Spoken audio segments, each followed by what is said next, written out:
هلکان جینکۍ په دغه دریو کارونو باندې خوښوي. کومه جینۍ چې دغه درې کارونه کوي نو هلکان یې ډېره زیاته خوښوي.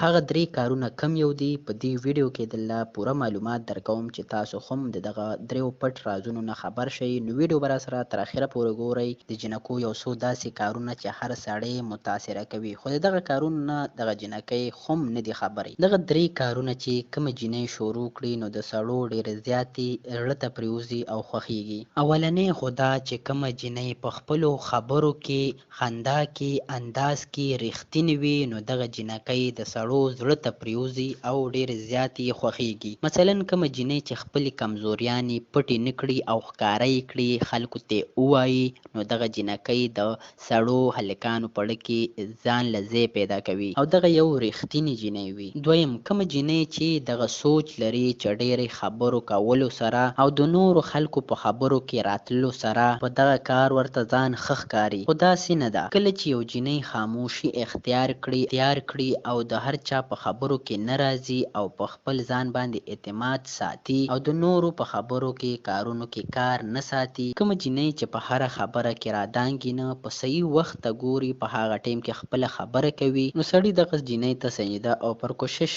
ګوري. او دریم او خاص کومه جینۍ چې د وړو څیزونو خیال ساتي، مثلا د سړو د مصروفیاتو احترام کول یا بغیر د هغه د ویلو نه د هغه په مخامخ د هغه د خوښې څیز ږدل، نو سړي ته دا احساس کیږي چې دا خاص ده. دا هغه درې پټ رازونه ول چې کومه جینۍ کوي نو د هر سړي ډیره زیاته خوښیږي. دغه معلوماتو چې ستاسو دپاره م راوړی و، که دغه ویډیو ستاسو خوښه شوې وي ویډیو لایک کړئ او کوم ملګري چې چینل ته نوي راغلي دي نو چینل دې هم سبسکرایب کړئ چې داسې معلومات او ویډیوګانې ورته په وخت میلاویږي.